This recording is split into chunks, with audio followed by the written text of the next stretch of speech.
Jesus, இயேசு, I don't know what is his gift. அவருடைய வரம் என்னவென்று எனக்கு தெரியவில்லை. Paul's gift I don't know. பவுலனுடைய வரம் எனக்கு தெரியவில்லை. All the gifts were flowing. எல்லா வரங்களும் அவர்களுக்குள்ளே செய்தது. When Jesus casted out devils, இயேசு பிசாசுகளை துரத்தின போது I don't know how he casted out. எப்படி அவர் துரத்தினார் என்று எனக்கு தெரியவில்லை. But one thing I know. ஆனா ஒன்று எனக்கு The தெரியும். Bible says வேதம் சொல்லுகிறது. in Mark 3:11. Mark 3:11. Listen to me very carefully. நான் சொல்லுவதை கவனமாய் கேளுங்க. Wherever Jesus went, இயேசு எங்கெல்லாம் சென்றாரோ, everywhere he went, எங்கெல்லாம் அவர் சென்றாரோ, the Bible says வேதம் சொல்லுகிறது, demons பிசாசுகள் looked at him. அவரை பார்த்த உடனே, எல்லாரும் சொல்லுங்க, looked at him. அவரை பார்த்து, சொல்லுங்க, looked at him. அவரை பார்த்து, Whenever they looked at him, எப்பொழுதெல்லாம் அவைகள் அவரை பார்த்ததோ, they screamed. அவைகள் கத்தியது,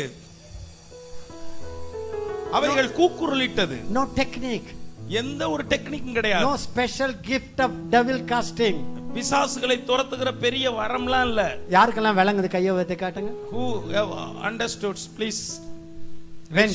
When Jesus stepped out of the boat, இயேசு போட்டை விட்டு காலை எடுத்து வெளியே வச்ச உடனே, just he comes out of the boat, அந்த போட்டை விட்டு அவர் வெளியே வந்த உடனே, a person ஒரு ஆளு from a long distance, ரொம்ப தூரத்துல இருந்து பார்த்து, legion, அந்த லேகியோன் பிசாசு he பிடிச்சவன், came அவன் வந்தான், running to Jesus. இயேசுவிடத்துல ஓடி வந்தான். Why? ஏன்?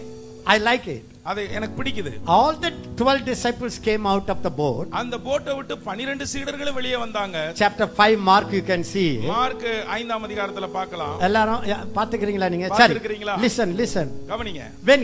When he stepped out, இயேசு வெளியே கால் எடுத்து வச்ச உடனே, the demon started screaming. அங்க பிசாசு கூக்குரலிட ஆரம்பித்தது. Now you tell me, இப்பொழுது எனக்கு சொல்லுங்க, is it his gift or is it his presence that makes the devil to tremble? அந்த பிசாசை நடுங்க வைத்தது இயேசுவின் வரமா, அவர் பிரசன்னமா? He didn't even open his mouth. அவர் வாயை கூட திறக்கல. He didn't say in the name of Jesus. இயேசுவின் நாமத்திலே கத்தல.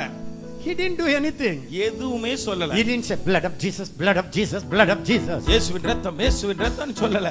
He didn't study 5 points to cast out the devil. பிசாசை துரத்துகிற 5 குறிப்புகளை அவர் படிக்கவில்லை. He just simply walked out. அவர் வெளியே படகை விட்டு வெளியே வந்தார். Demons scream. அங்கே பிசாசுகள் கதறிய. It's the presence deliverance. அதுதான் பிரசன்னத்தில் விடுதலை. எல்லாரும் சொல்லுங்க, the presence.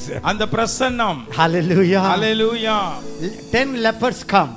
10 குஷ்டரோகிகள் வந்தார்கள். From a long distance. தூரத்தில் இருந்து வந்தாங்க. And he didn't call them. அவர்களை இயேசு கூப்பிடவில்லை. When they were there, அவர்கள் அங்கே இருந்தபோது, he said, go.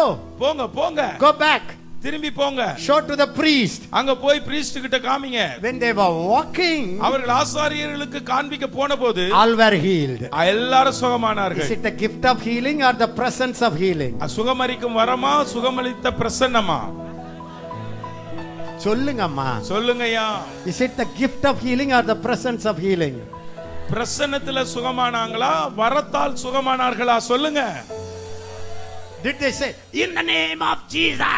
இயேசுவின் நாமத்திலே கத்துனாங்களா? You spirit of leprosy. ஏய் பிசாசே வெளியே ஓடு அசுத்தாவியேன்னு சொன்னாங்களா? லெப்ரசி ஆவியே. Did they do that? அப்படி கத்துனாங்களா? அவர் கத்துனாரா? They were there. அதை அப்படி செய்யவில்லை. Far distance. ரொம்ப தூரத்துல நின்னாங்க. But the presence of healing, ஆனால் சுகமளிக்கும் அந்த பிரசன்னம், எல்லாரும் சொல்லுங்க, the presence of God சுகமளிக்கும் தேவனுடைய பிரசன்னம் was round about him. அவரை சுற்றிலும் அப்படியே சூழ்ந்திருந்தது. When people came nearer, அவருக்கு பக்கத்திலே ஜனங்கள் வந்தபோது they were healed. அவர்கள் சுகமானார்கள். The gift of healing or presence of healing? சுகமளிக்கும் வரமா, சுகமளிக்கும் பிரசன்னமா? Everybody say it now. எல்லாரும் சொல்லுங்க.